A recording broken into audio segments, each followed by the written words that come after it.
Whoops. Yes, that was the plan all along. I knew that was going to happen. And I'm getting my excuses out now before it's too late. Look at it and see where I should put my bracing. Oh, that hurt my feet. Oh, God.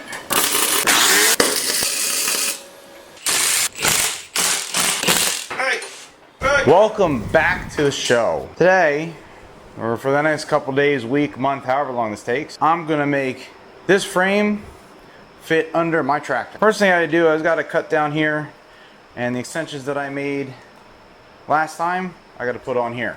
Here we go.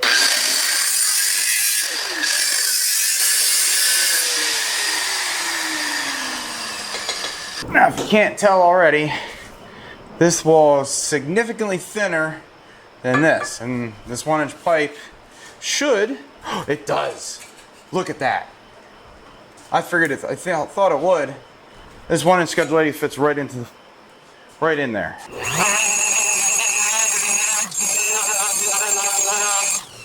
Paint off. Get this coating off here. This stuff is this is a difficult coating to get off.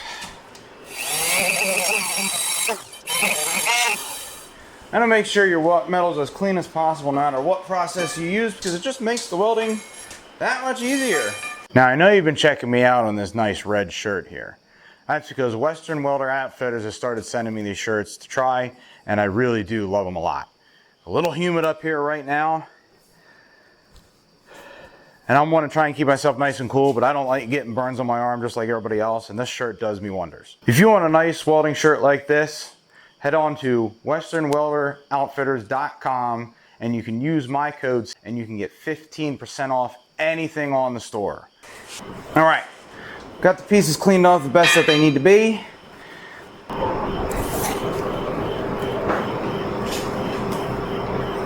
Oh yeah, we'll be fine. My maths worked it out. I lied, I didn't do math, I just did guesswork. My guesswork worked out fantabulous. So this is inner shield wire, also known as gasless flux core wire or self-shielded wire. I do not need a gas bottle for this. I also do not need nozzle for it. Take the nozzle off so you can see better and to save it so you don't ruin it. You use it like you'd use MIG wire, you just, no gas. Yeah, you see these Harbor Freight machines that have I'm talking the really cheap ones. Not the bargain ones, the cheap ones. The cheap ones do not run well at all. The ones that you can adjust the parameters like what I have behind me, that's a different story. I'm going to level this a multitude of different ways here.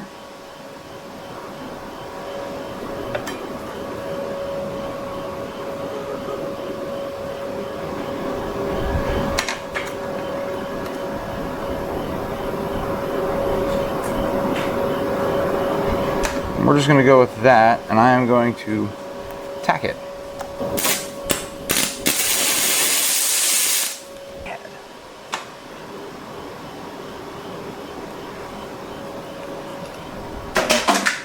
Whoops.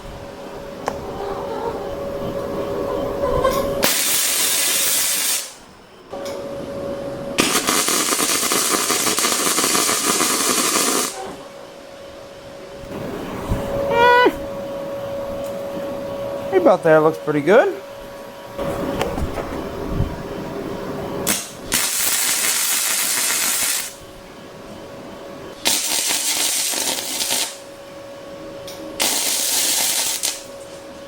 Well, definitely have enough penetration power. It's burrowing right through it.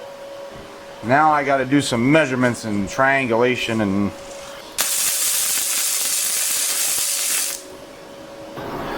as you can tell, this thing fit in quite nicely. I am going to have to fix that little bulge right there. I'm not worried about that at the moment.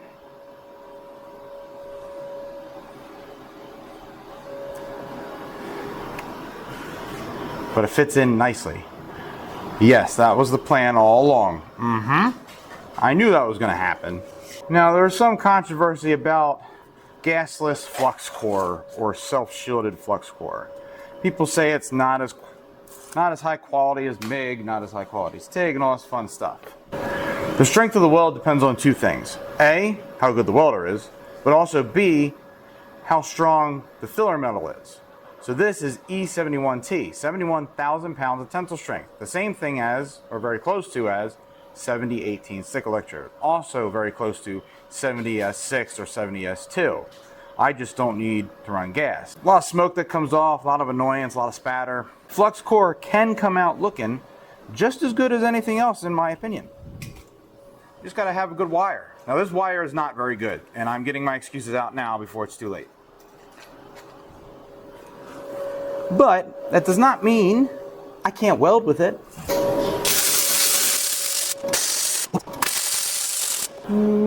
If you can, always set your welds up so they're in the easiest position. That's why I'm not putting it on the stands that I had. I'm putting it standing up like this because, well, I can. Sets me up for success.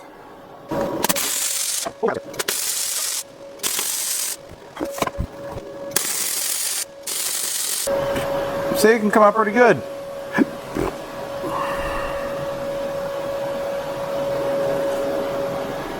So now that this is welded up and in place and I know everything's in line for where I want it to be, I could sit here and measure and get exact measurements and then put it on the stands and measure it again.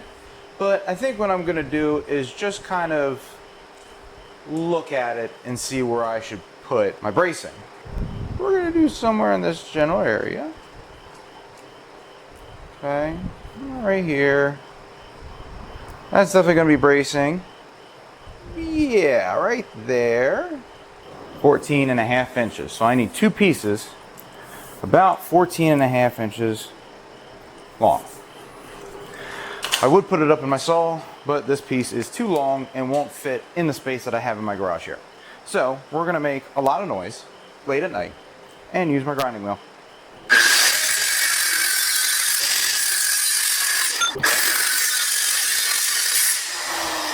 That pipe notcher is the safest way to do it and the easiest way to do it. But if you don't have a pipe notcher, what you can do is use your drill press. I have marks here. 3/4 of an inch in, 3/4 of an inch in. What I can do is I'm going to put this in the vise of my drill press, and now I'm going to do my best to line it up, and I want my guide bit to line up so it goes right through without deflection. And you're going to drill sideways. Now this is not a fun experience, but it does get the job done. All right, let's go again.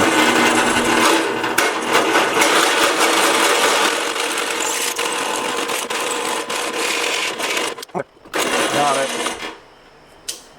And there you go. It's not perfect.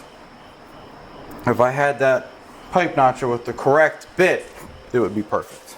So now I gotta do it 3 more times. I'm now gonna fit them in the spots. I got 2 spots marked out. One here and here. That's where my cross members are gonna go for now. This is going to be the side of the rear end. These have kind of worked out a little bit. Easiest way to fix that. So in order to close this up a little bit, I could either do come along, which I don't need that much tension, or I could just get a ratchet strap or a pull strap. This is what I have readily available, so this is what I'm going to use.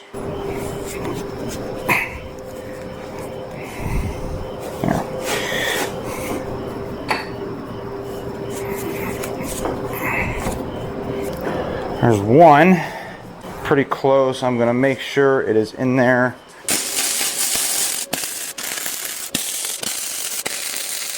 Now, of course, I got to spread this open because I pulled it in a little tight.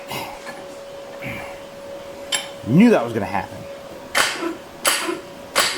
Oh, that hurt my feet. Oh, God. Ow. Oh, that hurt my legs.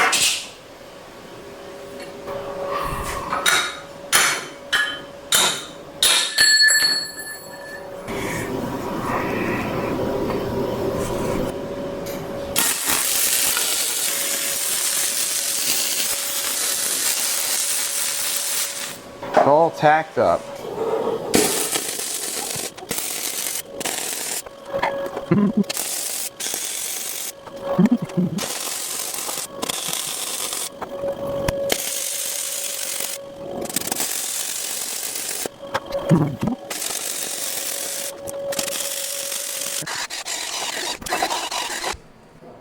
Alright, let's go. Whoops. These things are not light. Holy shit. Ugh. It's starting to look like something. It's starting to look like something. I don't know what, but something. Oh, I can't wait to put this thing together. Oh my gosh. Now that I got the rear end out, I've got to mount it to my frame. I've got these brackets here bolted onto the rear end. Now I'm just going to loosen the brackets off, put this thing where I put the rear end when I want it. Ooh. Line it up and let her have it. We'll weld it on there.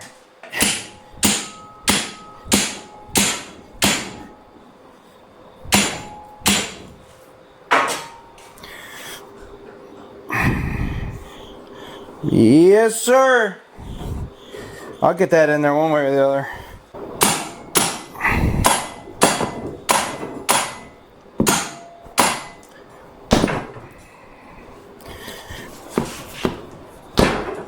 Yep.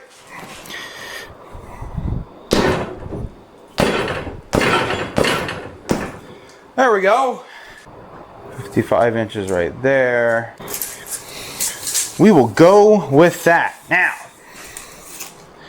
that is right as centered as I can be. Now, because this material has got a lot of crap on it, I'm going to forego the flux core gasless, and I'm going to go right to stick welding because, well, because I know I can get better penetration.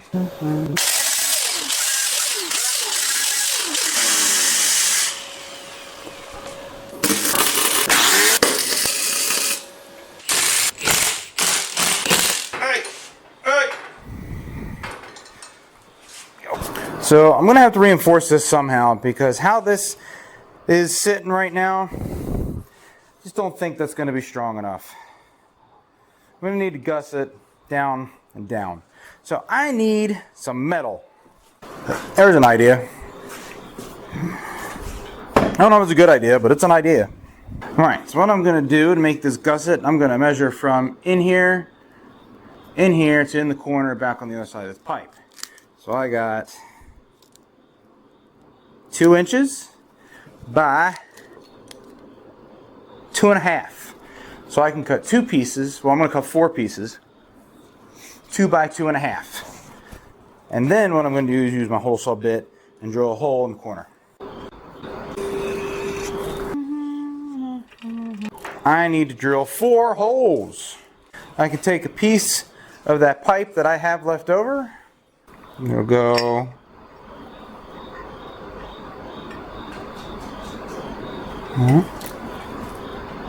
oh shit. Yeah, that's what I wanted to do.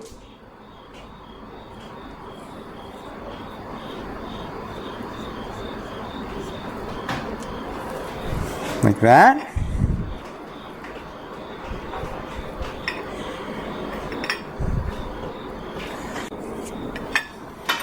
Bam!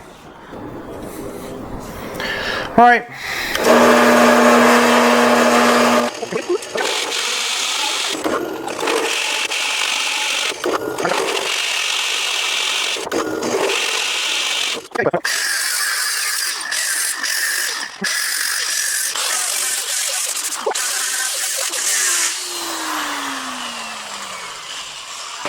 Rightio there, Captain.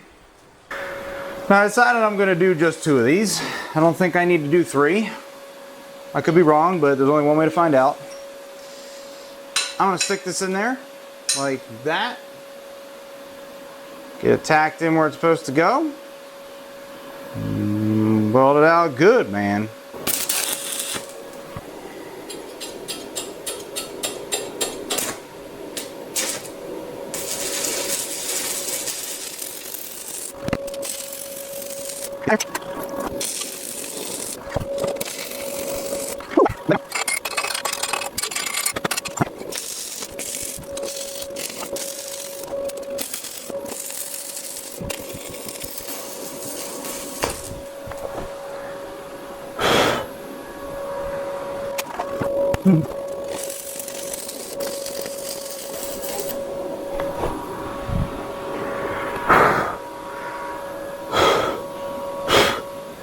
Alright, good enough for the time being. Now with these little sharp edge corners here, I am going to grind them down and flatten that out a little bit. I'll take this.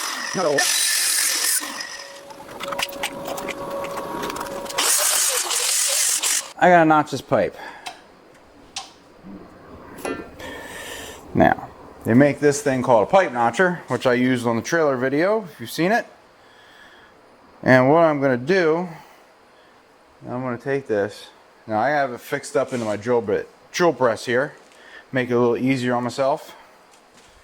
Alright. Clamp this in here. Notch the pipe the way I need it to do. As you can see, I got my drill bit now. Got the right size bit. And close up that rear end, because right now the rear end doesn't have any bracing. So.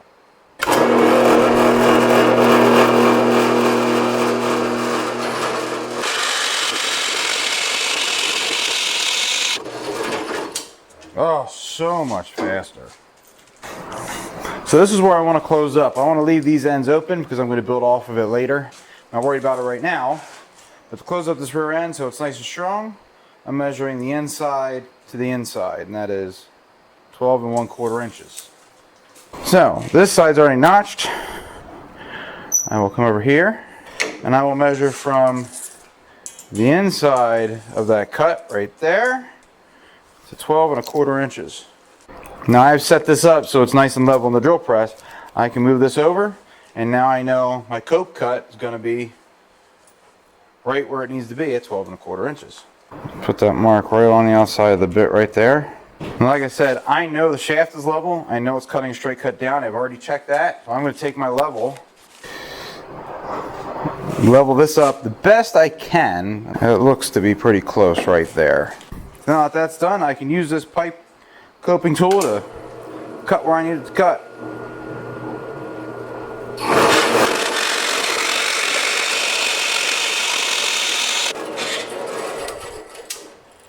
Like I said before, this drill bit is not the perfect size for this. It is very close, so close that it just leaves a little burr. And I can just do that. That's a nice cope. Beautiful. That's what I wanted. I like to have it a little loose. That way I can move it around a little bit as needed, and I also get really good penetration by squeezing it in there. So that worked out great.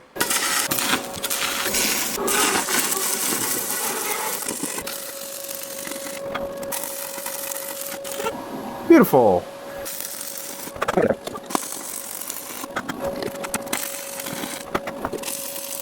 Hello.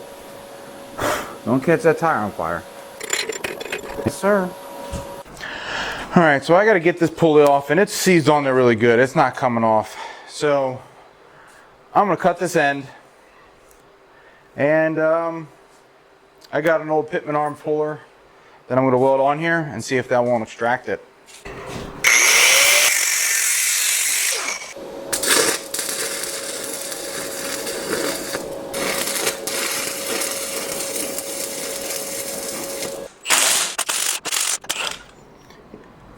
Not home free yet.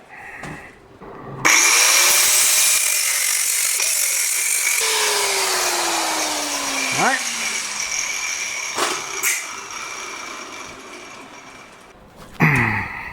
Okay. There we go. I'd keep one of these around for something like this. Let's do this again.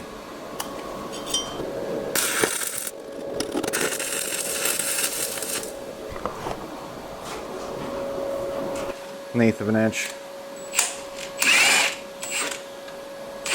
Yep. 1/8 of an inch, but it wasn't in there much. Get rid of this thing and be time for a bigger pulley. So I have this, I have the shank, and I was going to use these, but I have a problem. they don't quite fit. Now, of course, being a welder, I have a little bit of a solution. These are the sleeves that go into those arms, and they fit perfectly. So I think what I'm going to do is I'm going to grind this section off and put this section on with a good quality weld.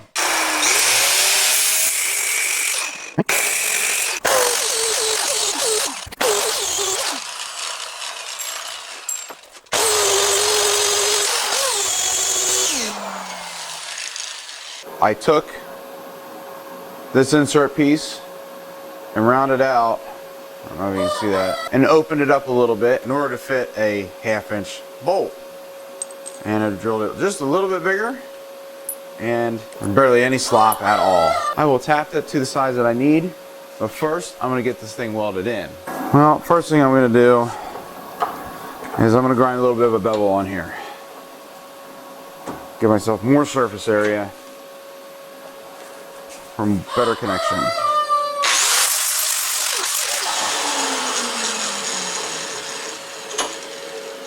More surface area, better fusion. Put this piece in here.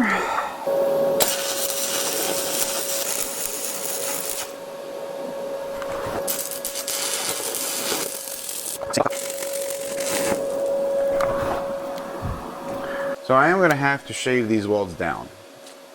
Grind them down a little bit. I don't want to grind too much down because then I'm just going to take away all my reinforcement, but I'm going to have to get them down a little bit. But before I do that, now these are all SAE standard sizes, all the way up to 1/2 inch.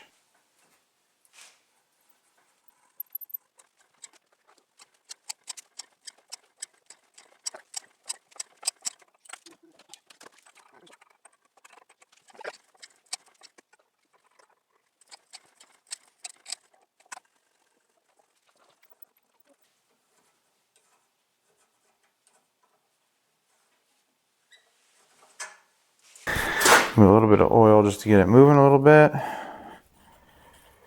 Now, I have grease certs right here, so I will be greasing the hell out of this thing. But I just want to get some lubricating oil in there. Let's get this thing moving around. Yeah, that'll work pretty well. Cool. Put this together as a roller. There's my alarm. That means I gotta get the chickens out.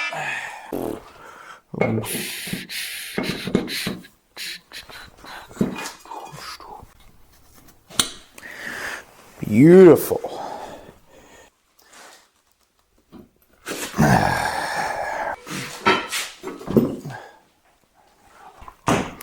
Almost like I know what I'm doing. That front suspension's a little stiff. Well, here's the rolling chassis. Now, clearly, I need to make some adjustments. I think I need to make a new spindle over there. That wheel's in too far the one way. That side looks pretty good, but for the most part, it's actually sitting quite level, and I think it'll sit pretty nice. But that's it. That's making a rolling chassis for this lawnmower. I can stiffen it up. Now, for the next part, I'm going to put this chassis on, make the engine frame, because I got to brace all this stuff. And then we're going to see how this thing runs. So next time you see this on the channel, I'll be putting this thing together and we'll be running it. I'm hoping for that to be soon. Oh, I can't wait for this thing to get done. I am tired today. Yeah, pretty excited at the fact that this thing's a rolling chassis. Thanks for watching. Stay tuned for more. This is going to get interesting. We're almost done. I'll see you later.